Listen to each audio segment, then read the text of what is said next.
चलिए दोस्तों, माधव पहल एकेडमी से मैं दीपक सर आप सबके बीच में करंट अफेयर की क्लासेस को कर रहे हैं। वो कहते हैं ना कि जो मेहनत करता है उसको ऊपर वाला भी देख रहा है ना।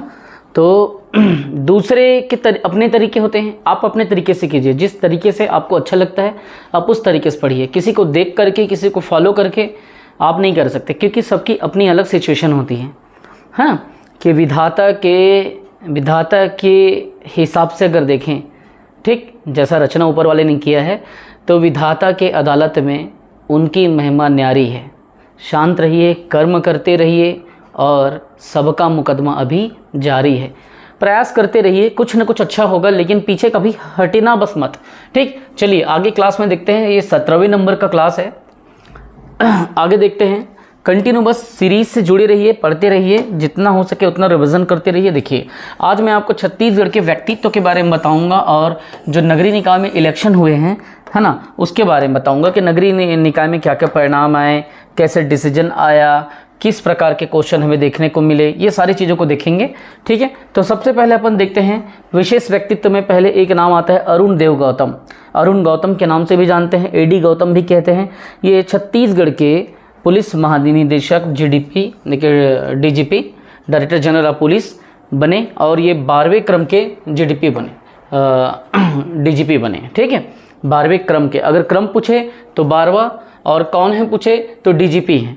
दूसरा, आप इसमें देखिएगा नियुक्ति कब हुआ, 4 फरवरी 2025 को। ठीक है, जैसा जैसा अपॉइंटमेंट हुआ है वैसा वैसा इंपॉर्टेंट चीज़ों को मैं यहाँ पे बता रहा हूँ। ठीक है, आगे देखिएगा। इसके पहले अशोक जुनेजा पूर्वाधिकारी थे, और इसको पुरस्कार क्या मिला है तो संयुक्त राष्ट्र पदक 2002 में। और ये इतना इंपॉर्टेंट तो नहीं है, लेकिन ये है कि जो मेन जो चीज़ था मैंने वो बता दिया। भारतीय पुलिस पदक या राष्ट्रपति पुलिस पदक, ये सब उनको मिला है। अन्य जानकारी बताऊं तो छत्तीसगढ़ के पहले पुलिस महानिदेशक या डीजीपी श्री मोहन शुक्ल जी का जनवरी 2025 में निधन हो गया।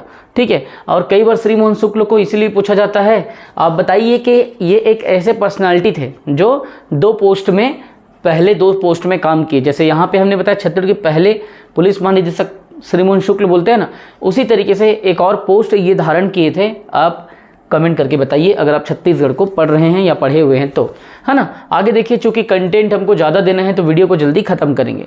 इनका नाम देखिए कार्यकाल के हिसाब से, यहाँ पे अगर मैं बताऊँ तो श्री मोहन शुक्ल 7 माह, ठीक है, और यहाँ पे यादव सर 7 माह, ए भी वी के दास 9 माह,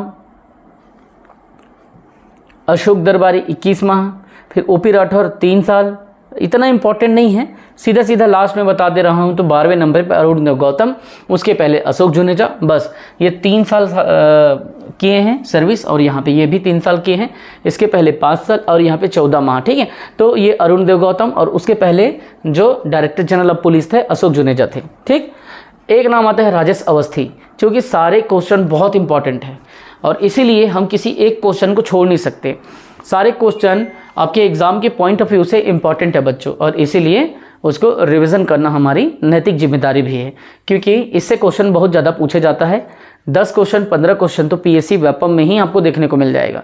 15 क्वेश्चन छत्तीसगढ़ के एक बार पूछ दिया गया था, और इंडिया के भी क्वेश्चन 12 क्वेश्चन पूछ दिया गया था। तो इस हिसाब से अगर आप देखेंगे 27-28 क्वेश्चन के आसपास पूछ दिया था, तो इसीलिए हम इस पर रिस्क नहीं ले सकते। करंट अफेयर कभी 10 क्वेश्चन पूछता है, कभी 20, कभी 15, कभी 12, कभी 18, और इसी से ही सिलेक्शन होना है।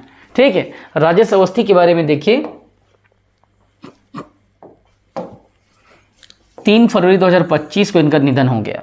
और ये कौन है, प्रश्न भी बनता होगा ना कि सर ये कौन है, तो छत्तीसगढ़ी फिल्म अभिनेता थे और निर्माता भी थे और निर्देशक थे।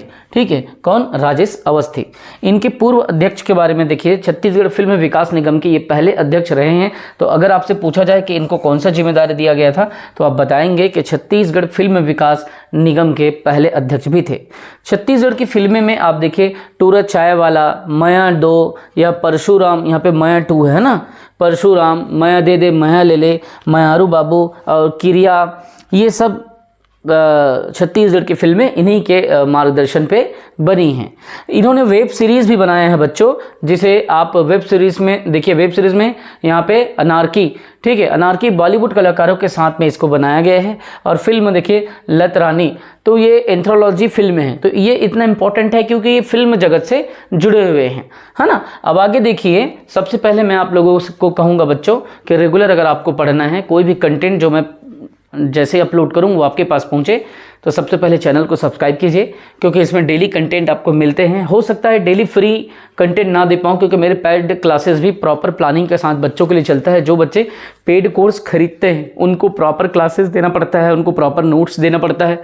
मैं उनके लिए कंटेंट राइटिंग भी कर रहा हूँ। जितने भी मेरे पुराने अनुभव हैं, 6 मेंस में लिखा हूँ, इंडियन रेलवे पे वर्तमान में वर्किंग हूँ, कई एग्ज़ाम मैंने छोटे मोटे निकाले, मेरे 285 से भी अधिक बच्चे सेलेक्ट हो चुके हैं, है ना। तो उन सभी बच्चों को जिन्होंने सिलेक्शन हमारे एकेडमी से लिया है, उन्होंने ही उसी मटेरियल को पढ़ा जिस मटेरियल को मैं पढ़ा हूँ, जिस मटेरियल पे कंटेंट राइटिंग मैं आपके लिए कर रहा हूँ, जिसे मैं आपके लिए बना रहा हूँ, डेवलप कर रहा हूँ, उसी कंटेंट को उनको दिया हूँ। बीच बीच में उसको अपडेट करता हूँ जहाँ पे अपडेट की ज़रूरत होती है वहाँ, ठीक है। तो इन सारी बातों का संबंध सिर्फ ये है कि जो जितना मेहनत करेगा, जितना पढ़ेगा, वो आगे बढ़ेगा, सीधी सी बात है, ठीक। चलिए, सुरेंद्र बहादुर सिंह का आप नाम देख लीजिए। इनका नाम एक देखिए, ये सुरेंद्र बहादुर सिंह एक राजनेता भी थे, एक शासक थे, और ये खुद को गोंड साम्राज्य से जोड़ के देखते हैं। ये अपने आप को गोंड वंश से जोड़ के देखते हैं। कैसे, पढ़ेंगे अभी। इनका निधन 29 अप्रैल 2025 को हुआ। निधन कौन है, तो शक्ति रियासत के राजा और पूर्व कैबिनेट मंत्री, ठीक है, सुरेंद्र बहादुर। एक नाम महेंद्र बहादुर भी आप सुनेंगे, ठीक है। तो आप मुझे सर्च करके बताएंगे कि वो कौन है। देखिए, ये पूर्व कैबिनेट मंत्री भी रहे हैं और शक्ति रियासत के राजा रहे हैं, और अभी इनका निधन हुआ है 2025 में 29 अप्रैल के दिन, है ना। तो आप मुझे बताइए कि जब ऐसे क्वेश्चन पूछे जाते हैं जिनका संबंध रियासत से हो और जिनका संबंध राज्य से हो, कैबिनेट से हो, तो उस स्थिति में आपकी जिम्मेदारी ये बनती है कि आप उससे जुड़े रियासत के बारे में ज़रूर पढ़ें। जैसे ही हमारा करंट अफेयर कंप्लीट होगा, फिर मैं आपको जिला दर्शन कराऊंगा। जिला दर्शन के अंतर्गत एक एक जिला को डील कराऊंगा, और जब सारे जिलों को मैं डील करा लूँगा बच्चों, तब जा करके आप लोगों को बहुत डिटेल में उसकी क्लासेस भी समझाऊंगा।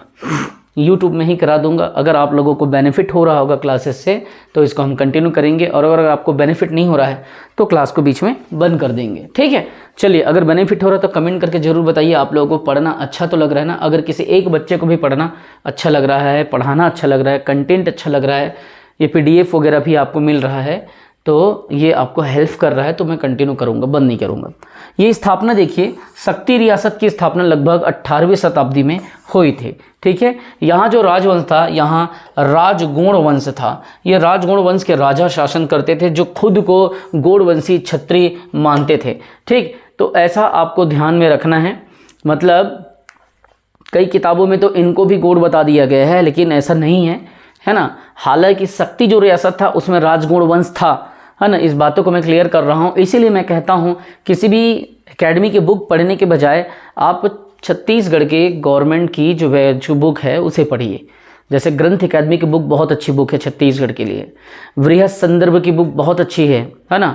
और इसके अलावा जब आप छत्तीसगढ़ का देखेंगे तो हिंदी ग्रंथ अकादमी की अभी नई बुक आई है, लेकिन उससे अच्छी पुरानी बुक जो वाइट कलर में थी ना, उसको पढ़िएगा, वृहद संदर्भ, ठीक। या ग्रंथ अकादमी की सरकारी जो बुक है वो, तो उसमें सब लिखा है। बाकी किताब में गलत सलत डेटा भी है। तो ये स्वयं गोंड वंश नहीं थे, लेकिन कई जगह पे इनको गोंड वंश से जोड़ के बताया गया है, क्योंकि ये शक्ति रियासत के राजा थे और इसीलिए इनको गोंड ऐसा लिख दिया है। तो ऐसा माना जाता है कि ये गोंड थे, लेकिन इसमें विवाद है भाई, इसमें विवाद है। और किसी भी किताब में खुल के ये बात क्लियर नहीं लिखा है कि वाकई में अपने आप को गोंड वंश के मानते हैं कि नहीं मानते हैं। किसी भी किताब में क्लियर ये बात नहीं है। सरकारी किताब को भी मैंने पढ़ा, सरकारी किताब में भी ये बात स्पष्ट नहीं है, लेकिन फिर भी उसमें जितना लिखा है उस हिसाब से मैंने दोनों आंकड़ा आपके बीच में रख दिया। यहाँ राजगोंड वंश के राजा शासन करते थे, जो खुद को गोंडवंशी क्षत्रिय मानते थे, ठीक है। गोंड वंश के क्या, क्षत्रिय मानते थे, ठीक है।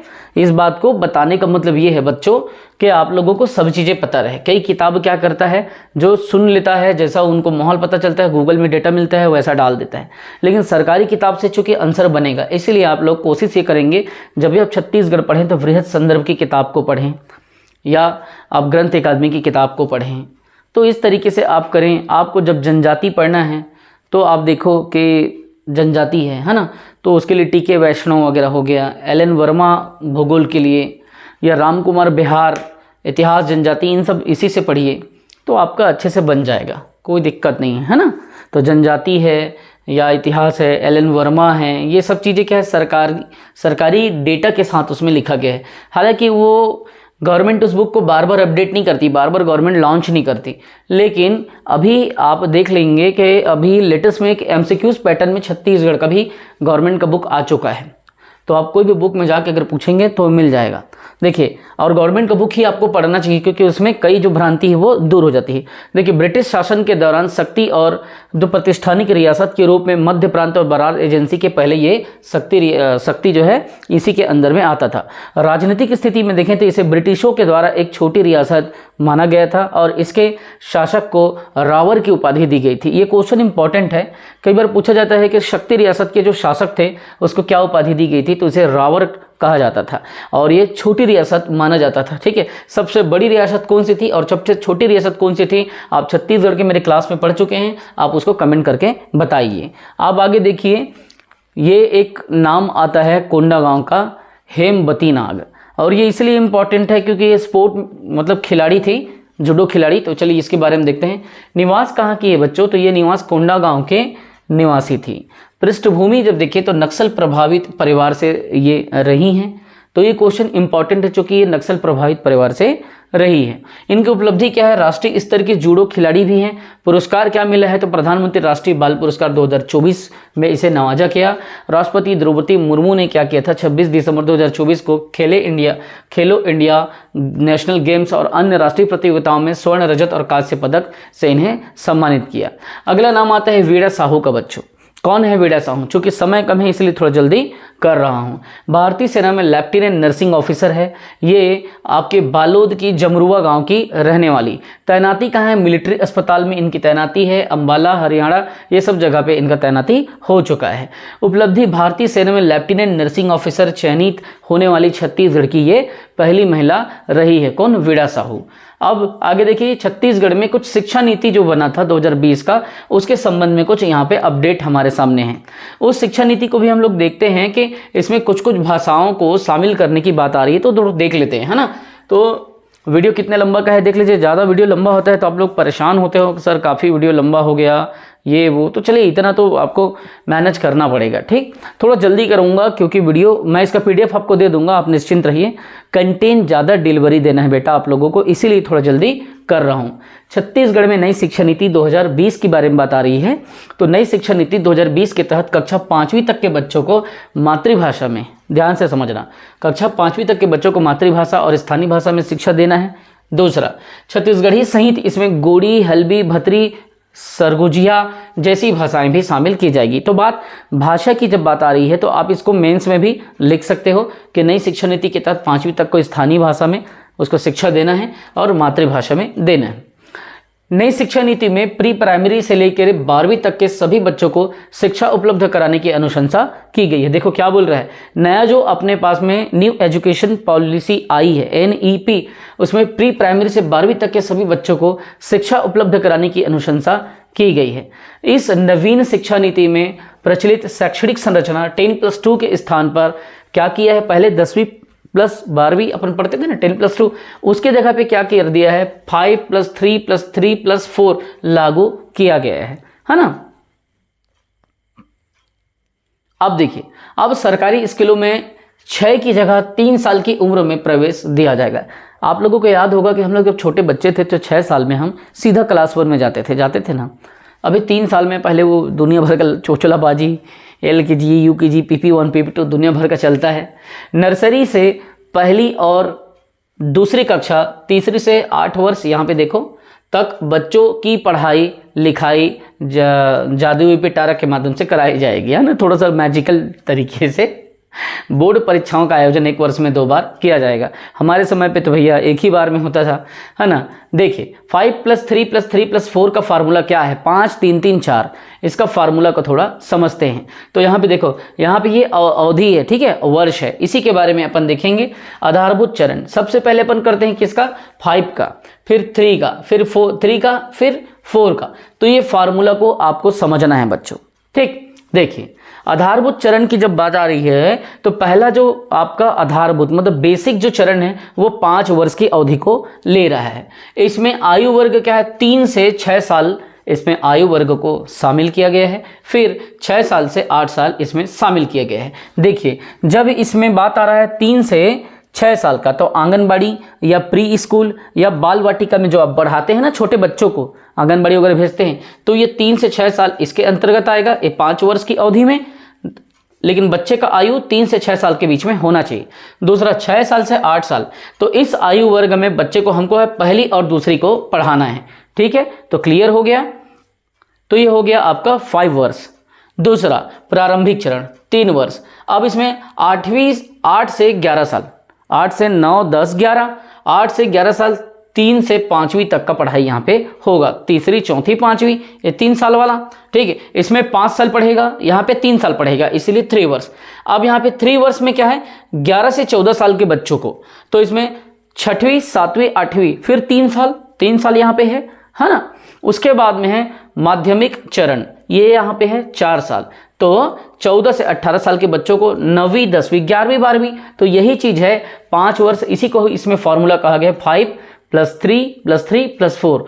5वीं में क्या है, यहाँ पे देखिए आंगनबाड़ी प्री स्कूल को, इन सब चीज़ों को मिला करके 3 से 6 साल के बच्चों को यहाँ पे प्री स्कूल बाल वाटिका में भेजेंगे, फिर 6 से 8 साल, 6 से 7 8 2 साल यहाँ पे पहली और दूसरी पढ़ेगा, ठीक है। तो टोटल 5 वर्ष यहाँ पे निकल जाएगा, 3 साल यहाँ पे और 2 साल यहाँ पे। फिर उसके बाद में सेकेंड बोलता है 3 3 4, तो 3 में क्या है, फिर 3 वर्ष यहाँ पे, 8वीं के बाद 9वीं 10वीं 11वीं, मतलब यहाँ पे 8 से 11, तीसरी चौथी पांचवी, फिर 3 क्लास यहाँ पे पढ़ेगा, फिर यहाँ पे 3 वर्ष पढ़ेगा, 6वीं 7वीं 8वीं, ठीक है। उसके बाद 4 साल पढ़ेगा, 9वीं 10वीं 11वीं 12वीं। तो यहाँ पे ये वर्ष है, आयु वर्ग, और यहाँ पे इतनी अवधि की पढ़ाई करेगा। तो अभी 10+2 के जगह में 5+3+3+4 का ये फॉर्मूला चल रहा है। इसी चीज को मैंने न्यू एजुकेशन पॉलिसी में ये चीज को मैंने बताया कि इस नवीन शिक्षा नीति में प्रचलित शिक्षण का जो संरचना था, शैक्षणिक जो एजुकेशनल स्ट्रक्चर था, 10+2 के जगह पे 5 धन 3 3 4 लागू कर दिया गया है। अब सरकारी स्कूलों में 6 की जगह 3 साल की उम्र से प्रवेश दिया जाएगा। हमारे समय तो क्लास 1 में जाने के लिए 6 साल के बाद ऐसे कान को पकड़ते थे, तब जाके एडमिशन मिलता था। ये पूरे स्ट्रक्चर मैंने बता दिया है, ठीक। अब देखिए, कुछ छत्तीसगढ़ में नगरीय निकाय चुनाव हुआ था, उसका कुछ परिणाम है जिसको हम लोगों को डिस्कस करना होगा, जिसको डिस्कस करेंगे और उसी से ये सेगमेंट बनेगा। तो देखते हैं छत्तीसगढ़ नगरीय निकाय चुनाव जो हुआ था उससे करंट अफेयर कैसा बनता है, कैसे क्वेश्चन आएंगे, है ना। तो आपको रिवीजन करना है पूरा। इसमें मैं जमानत राशि कितना है, क्या है, सब कुछ बताऊंगा, लेकिन इसको अगले वीडियो पे बताऊंगा, ठीक है। क्योंकि आप लोग थोड़ा सा बोर हो जाते हो, बोझिल हो जाता है आप लोगों के लिए, तो अगली अपकमिंग वीडियो पे इसके बारे में मैं बताऊंगा और अच्छे से आप लोगों को बताऊंगा कि कितना खर्च की सीमा हो गई है और कितना दायरा है जिसमें रह के काम करना है, वो अगली वीडियो में अपन देखेंगे। चलिए, जय हिंद, वंदे मातरम। खूब पढ़ें, खूब बढ़ें। पीडीएफ आपको मिल जाएगा। पीडीएफ के लिए आप डिस्क्रिप्शन के लिंक में जाइए और वहाँ से पीडीएफ को डाउनलोड कीजिए। एप्लीकेशन में जाके एप्लीकेशन को डाउनलोड करेंगे, पीडीएफ आपको मिल जाएगा। चलिए, जय हिंद। रिविजन करें, अच्छे से पढ़ें, अच्छे से अपना सपना पूरा करें बच्चों।